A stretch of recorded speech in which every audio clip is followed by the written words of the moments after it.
Hi, I'm Al Dare, and we're at Mickeys Bait and Tackle in North Syracuse, New York.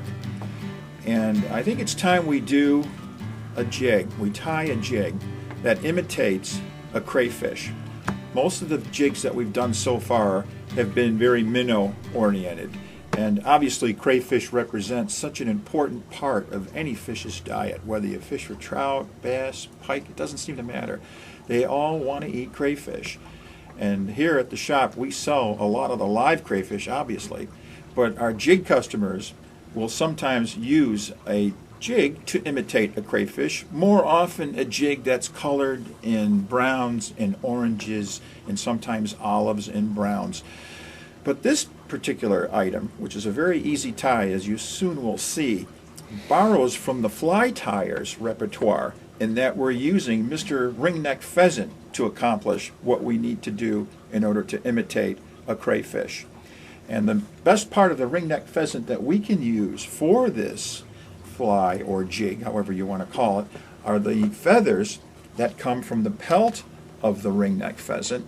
And a lot of these feathers are noted as church window feathers here, which we're not going to use. We're going to use these feathers here.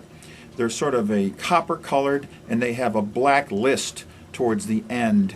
And in this case, for this particular fly, we've taken a portion of the ringneck pheasant and we've dyed it in orange. And you can get ringneck pheasant dyed in a multitude of colors. Browns, orange, olives, all that lend themselves well to imitating a crayfish claw. And so what I'll do is I'll take just a couple of these from the pelt and make my claws from those two feathers, let's say. We'll just pluck them out here. There's one. Actually, I got the two that I need. Perfect. We're also going to be using chenille, and in this case I like a variegated chenille. This happens to be in a brown-orange color. And there's also mylar that's intertwined with the chenille to give it a little sparkle. We're going to be using a saddle hackle, okay, some of the longer varieties, maybe a saltwater variety, brown, natural, and you can use olives in grays, in greens, and shades of brown to imitate various types of crayfish. We're going to be using a crystal flash. In this case we're using a copper colored crystal flash, and I'm going to be using copper wire, okay, and a bit of bucktail, small, just a very small piece of bucktail. And of course we have to start with the jig head. So let's get a jig head. Let's get a fresh jig head in the vise. Okay, I'm going to be using about that's about an 1/8, quarter ounce. You can use a 1/16 ounce. Round head, no collar. And we're putting the jig in the vise like so. And of course we're tying this upside down because when we fish this, the nice thing about it is it's going to fish like this with the barb up. And the head of the fly is going to be towards the rear, and as crayfish swim backwards, okay? So keep that in mind. So we're tying this little critter upside down.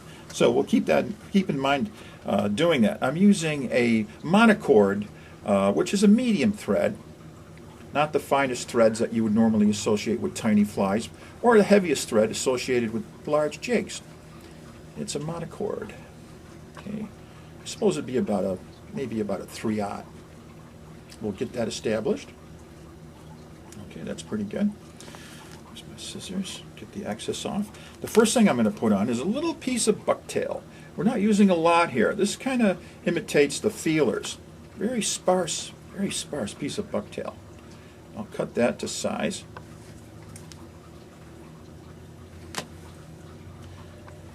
Okay, just like that. That's a little on the long side. Get rid of some of these longer pieces. There we go. Just like that. Okay. Measure that out. Cut this so that it fits on the hook shank perfectly. Start establishing them. Small section of orange bucktail, just like that. Okay? And then I'm going to take some crystal flash. And not a lot, actually. I'll take maybe 2 or 3 strands from this hank. Okay?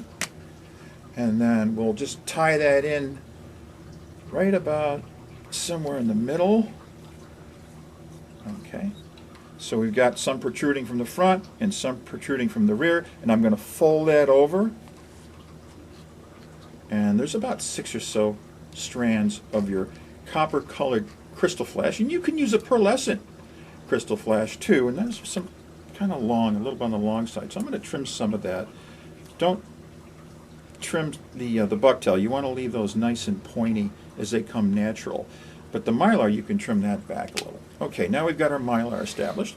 Now we can actually at this point start putting our claws in, and again we're using Mr. Pheasant's feathers here. I'll take the actual feather and I'll have to prepare it. I'm going to strip off some of the softer portion of the feather, and then we're going to leave that portion there, and then I'm also going to put a little notch in that feather by just bringing those back, getting in there with my scissors and just trimming that and then bringing it forward. See the notch we create? It creates a claw-like. And then notice how the feathers curve. We want them to curve outward. So I'm going to tie one in like this. Okay. I can trim that portion out too. I'm going to tie one in like this. Get that established.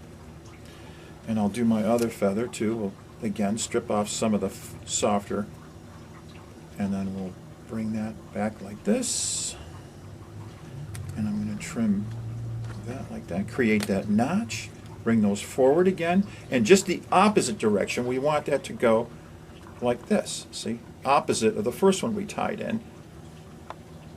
Get that established, and if you really want to go for broke, you can actually put eyes on this critter. I didn't talk about that, did I?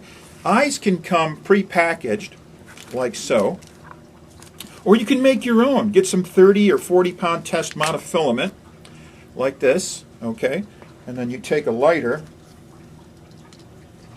and you just light the mono like that, okay? Notice, and blow it out. Let it harden, okay?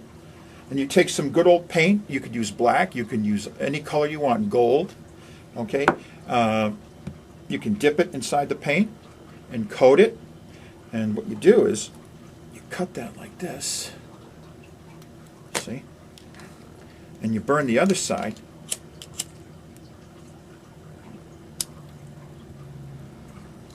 okay, and what you have essentially is this right here. These are the package variety. You can take that and actually double them up just like this, just like I'm going to do with these. I'm going to double them. These have already been dipped in sort of a pearlescent black paint. And I'm going to put that right on top of the shank of the jig head in such a manner so as to represent eyes. And that really gives it a bit of realistic look to it. I don't know if the fish notice it. Maybe they do, maybe they don't, but the fishermen certainly like it. There we are. And those are going to see how they look like that. Get that established. Okay. And then I'm going to take some copper wire, and you'll see the reason for that in a second here. We're going to get that established. Okay, we'll just let that copper wire trail off. We're almost done here, believe it or not. And then I'm going to take some of my chenille, and I'm using an orange, black, variegated. Again, that has a bit of the crystal flash built right into it. I'm going to strip off some of the fuzz from that chenille, and I'm going to tie that in right above the barb. Okay, remember, we're tying this upside down. Right above the barb, and I'm going to bring my thread forward to just behind the head of the jig, take my chenille, and I'm going to wrap it like this, forward towards the head, and create the body. Okay. And once we get right up to the head, I'll tie this off with my thread, like so. Give it about 3 turns. And I'm going to cut the remainder of the chenille. Now, we take a saddle hackle. Okay. And what I'll do is I'll draw those barbules back like so. And I'm going to strip this, get the stem, the butt of the feather, okay, the heavy stem part of the feather, I'm going to tie in right behind that jig head, just like that, okay? And I can actually trim stem too. Okay, I can take my hackle pliers, or in this case it's actually long enough to where I could probably hold it in my hand, but I'll take my hackle pliers and I'll begin to spiral that over the chenille body, much like we would make a woolly worm or a Canadian jig. We just begin to palmer that through the body of variegated chenille, bringing it towards the head of the crayfish, and then upon reaching towards the head of the crayfish, I'm going to take my copper wire, because if I cut that, it's just going to unravel. I'm going to take my copper wire and bring that forward, going back towards the head, and keeping tension on the copper wire, I can actually push away those barbules. I'm not actually folding them down. I'm creating a rib. And at the same time, I'm binding down the hackle that I just palmered. And that's important because a lot of the fish that we catch have teeth. And if you didn't have that rib of copper to support the stem of that feather, the first fish you catch is going to probably break that feather. It's going to unravel on you. So now I tie the copper off with about 3 turns. Go in with my scissors, trim the copper, and use the crotch of your scissors to cut any wire. Save the points for the fine stuff, folks. And then I'm going to go in with the fine points and get rid of that hackle. Now we have that, and then I just have to form the head of this fly.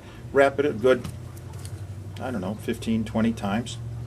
There's a nice neat head behind the head of the jig. And then I can go in with I could either whip finish by hand or I could use a regular whip finisher.